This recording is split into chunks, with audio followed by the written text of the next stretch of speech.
पहिलं प्रेम कधी विसरता येत नाही किंवा लग्नाच्या गाठी उपरवाला बांधत असतो. हे यशराजचे सिनेमे बघून आपल्याला या सगळ्या गोष्टी जाम माहीत झाल्यात.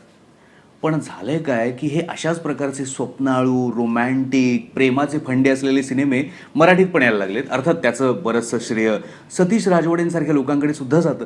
लोकांना ते आवडतात सुद्धा. तर हेच सतीश राजवाडे आता आणखी एक प्रेमाची गोष्ट घेऊन आलेले आहेत. ती सध्या काय करते.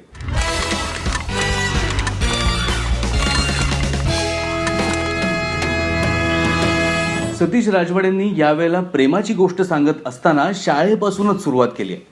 त्यांना असं वाटलं असेल की लोकांना हल्ली शाळेतल्या लव्ह स्टोरीज बघायला आवडतात. पण कसं आहे ना, ते शाळा आणि कॉलेजमधली प्रेम प्रकरणं किंवा पौगंडावस्थेतलं प्रेम वगैरे त्याचा ना मराठीत आता अतिरेकच झाला आहे. आता हा सिनेमा बघा ना, शाळा आणि कॉलेजमधल्या प्रेम प्रकरणामुळे इंटरव्हलपर्यंत फारसं नवीन किंवा वेगळं काहीतरी आपण बघतोय असं वाटतच नाही. हा, आता अंकुश चौधरीच्या निवेदनामुळे हा भाग थोडा मजेशीर झाला इतकंच, पण तरीही आपण जांभया देतच इंटरव्हलची वाट बघत बसतो. खरा सिनेमा इंटरव्हल नंतर सुरू होतो. पण तरी मनात कधी कधी हा एक विचार येतोच. म्हणजे आता अनुराग आणि तन्वी म्हणजे अंकुश चौधरी आणि तेजश्री प्रधान यांच्यातल्या नात्याचं नेमकं पुढे काय होणार. असल्या प्रेमकथांमध्ये शेवट जो होतो तोच इथे होणार की काहीतरी वेगळं बघायला मिळणार. ही जी उत्सुकता आहे ना, ती शेवटपर्यंत टिकून राहते आणि शेवटसुद्धा विचार करायला लावतो. हा, अर्थात हा शेवट सगळ्या प्रकारच्या प्रेक्षकांना आवडेल पटेल असा नाहीये, पण तरीसुद्धा काहीतरी आजचं, काहीतरी आत्ताचं दाखवायचा प्रयत्न तरी झालाय. ते सध्या खूप बोलतात. म्हणजे आपले मराठी सिनेमातले कलाकार हो, म्हणजे हा मराठी सिनेमाचा प्रॉब्लेमच आहे.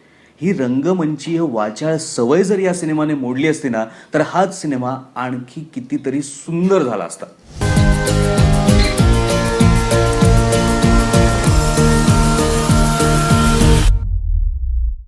अभिनय बेर्डेबद्दल बरीच उत्सुकता होती. अर्थात त्याने काही सीन्समध्ये प्रयत्नही चांगला केलाय, पण अभिनयात त्याला अजून बरीच मेहनत घ्यावी लागेल. सध्या तरी या त्याच्या पहिल्याच सिनेमात आणि रोमॅन्टिक रोलमध्ये तो काहीसा अवघडल्यासारखा वाटला. आर्या आंबेकरला सुद्धा, म्हणजे तिला सुद्धा आता पुढे जाऊन अभिनयात करिअर करायचं असेल तर गाण्यासारखाच इथेही रियाज करावा लागेल. तेजश्री प्रधान तन्वीच्या रोलमध्ये सूट झाली.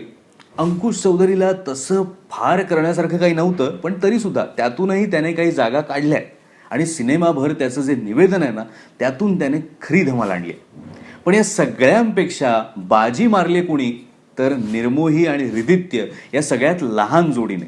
एक तर त्यांना चांगले सीन्सही मिळाले, ते लिहिलेही चांगले गेलेले आहेत आणि त्यांनीच समजूतदारपणे अभिनय करून या सगळ्यांवर मात केलेली आहे. मनस्विनी लता रवींद्र सध्या काय करते असा प्रश्न पडला होता, पण हा सिनेमा बघून त्याचं उत्तर मिळालं. या सिनेमाचे पटकथा आणि संवाद तिने लिहिलेले. म्हणजे अनुराग आणि तन्वी लहान असताना जे मजेशीर प्रसंग होतात, ज्या वेगळ्या घटना आपल्याला बघायला मिळतात, तशी मजा सिनेमात पुढे येत नाही. म्हणूनच मी तिचा उल्लेख केला. मैंने प्यार किया है आपल्याला टीव्हीवर दिसतो, त्यावेळेचा काळ उभा करण्याचा प्रयत्न त्यातून दिसतो, पण बाकी कॉस्ट्युम्समधलं वगैरे डिटेलिंग कुठेही दिसत नाही. यातली गाणी अतिशय सुंदर आहेत, पण ती केवळ ऐकण्यासाठी. सिनेमात जर जाऊन बघाल तर ती स्पीड ब्रेकरसारखी वाटतात.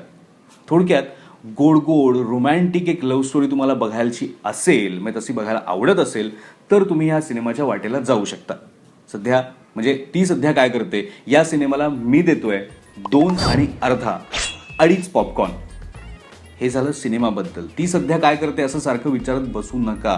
तुम्ही सध्या काय करताय हे महत्त्वाचं आहे. मला माहिती आहे तुम्ही सध्या लाईक करताय, तुम्ही सध्या शेअर करताय, पण तुम्ही हे आमचं अद्भुत चॅनल जे आहे यूट्यूबवर ते सबस्क्राईब सुद्धा करा.